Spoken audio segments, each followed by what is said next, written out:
Hey guys, it's Travis with Weirding Ways Press again, and today I wanted to talk to you about reviews. So this is might be a little bit lengthy of a video, but it's important. So why are reviews important? Reviews can help you push a customer who's on the fence about buying your book into a sale. Also, later on, when you get into advertising your book, a lot of advertisers will look specifically for number of reviews and quality of your reviews. This will help them make a decision of if they want to run your ad, if it's something that's of good quality that they think the people that sign up for their newsletter will be interested in. So how do you find reviewers? I've tried several things, and I'm really not sure if any one thing works. I've tried book giveaways on Goodreads. That doesn't do a damn thing. I've tried giving away ebooks on library things. Again, that doesn't do anything. I swear these people are really just looking for free books. And I feel like maybe that's a case with a lot of people that are like, yeah, we'll review your book. So you have to really decide who you're going to go with. I like to recently I've started doing this, and I think I've heard it from a few different people. It takes a little bit of work, but I feel like it's going to really work out. If you Google Amazon reviewers or Amazon top reviewers, it'll give you a list of people who are very avid about reviewing products. A lot of these people though don't review books. One of the things that I like to do is I find books that are similar to my own, like in the same categories, same genres and stuff, and I'll select ones that have a large number of reviews. I'll look at their reviews. I'll select the newest reviews first, and it'll give you a link that you can click on for the reviewer. So I right click, open it in a new tab because, I mean, you don't want to lose your page. And then you can look to see if the person has an email address available. A lot of them don't, but some of them do. So you can look through their page to see what type of reviews they've been giving, what they've been reviewing, if they review a lot of stuff. Specifically look for the amount of low reviews they give. If they give tons of low reviews, I would pass them by because they seem like the person that maybe not a lot makes them happy, and that's sad. But pass them by because you don't want someone giving you a bad review just because they like to review things poorly. I like to select people that have positive reviews, even their 1 or 2 star reviews. If their 1 or 2 star reviews aren't naggy and aren't nasty, then they're probably a good reviewer because they're trying to give helpful reviews instead of just tearing the work apart. So I like to select people that have a large number of 4 and 5 star reviews that they've given, and also, their 1 or 2 star reviews aren't horrible.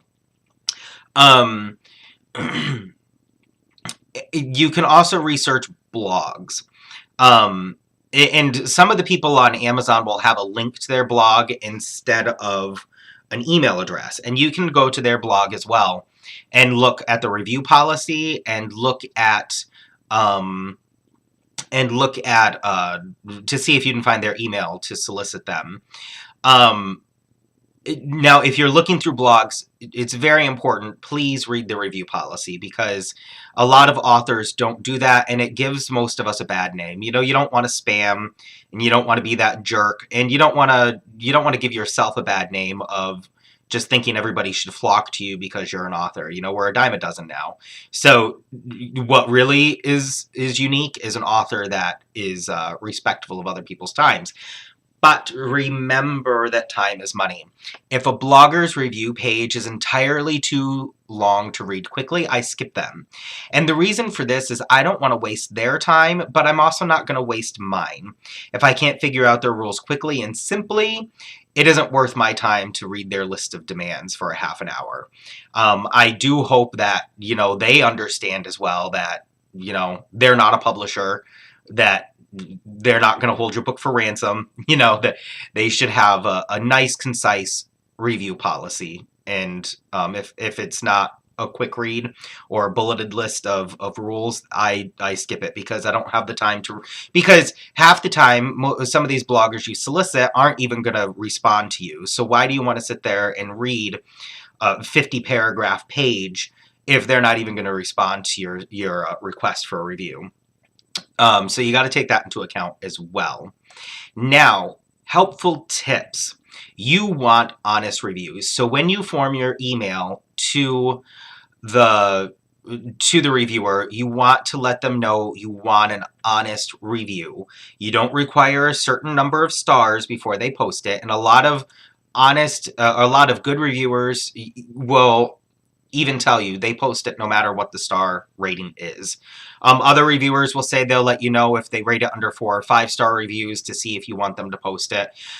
I do anyway, because you don't want to make it look like you're in a practice of only accepting certain reviews.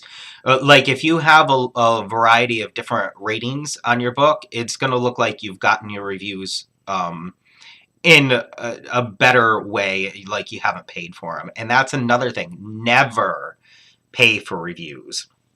Never, ever pay for reviews. That's bad, bad juju. So if you have a hard time finding reviewers, or if you don't want to waste the time, because it is a lot of time and energy to find reviewers, you can consider doing a blog tour, paying for a blog tour that is heavy on reviews. Now, this is different than paying for reviews. These are honest reviews. You aren't buying the reviews. You're paying someone to coordinate a blog tour for you. And that's all it is. You're paying fees to a coordinator to set up a blog tour. And the blog tour hosts, the companies that I've worked with, don't pay their bloggers. So that's another good thing. You might want to consider, once you get more books under your belt and once you're a little bit better known, setting up a newsletter. And you can find reviewers the same way. Or if you have a reviewer who's responded positively to your book, you can always send them an email and ask them, do you want me to let you know when I have another book coming out? So you can keep those contacts open and you don't have to search so hard in the future for reviewers. Sorry, my mind went blank. But once you get more books under your belt and you're a little bit better known and your platform is going better, you might want to consider setting up a newsletter. And all this all this newsletter is going to do is read for review. This isn't going to be your regular newsletter that you use to let people know of information. This is just going to let potential interested reviewers know when you have a book coming out that needs reviews.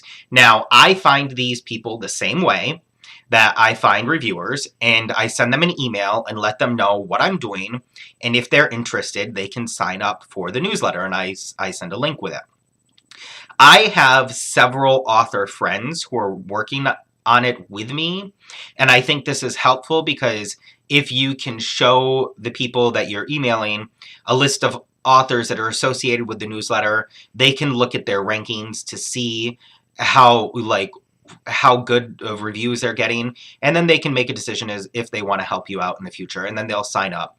Now, understand only a small percentage of people are going to respond to your reviews.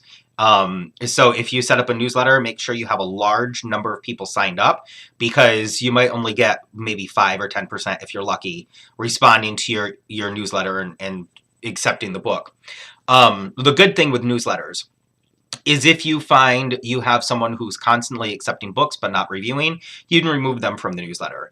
You can also remove people that you see aren't responding to the newsletter, so you can constantly update your list. You can remove people that aren't doing what you want them to do, like posting reviews or even responding to you. And you can add other people in the future. So that's newsletter could be helpful in the future. In closing, now, reviews are helpful because it helps make customers make a more informed decision, and it helps you with ads. Now, there has been a really, really big issue with authors who make a complete asshole of themselves by dogging reviewers who give them bad reviews. This should go without saying, but don't argue with 1-star reviews. Don't act like a little baby and get nasty with reviewers who will give you a bad rating. Your words aren't gold. Some people are going to think your book is shit. Not everyone is going to love you. That's the hard truth. Grow a thicker skin.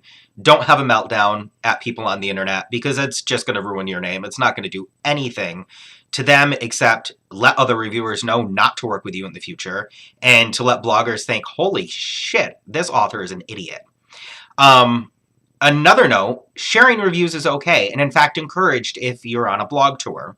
If you're running a blog tour and you have a blogger, even if it's not a blog tour, even if you just have a reviewer interested that posts their reviews on a blog, share those blog posts because they're helping you out, so it's good to help them out as well. Anyway, like I said, it was kind of a lengthy video. You've probably seen my dog squirming around in the background. Apparently she's irritated at my talking while she's trying to sleep. But I will talk to you again in the future. I hope you've liked this video. Bye.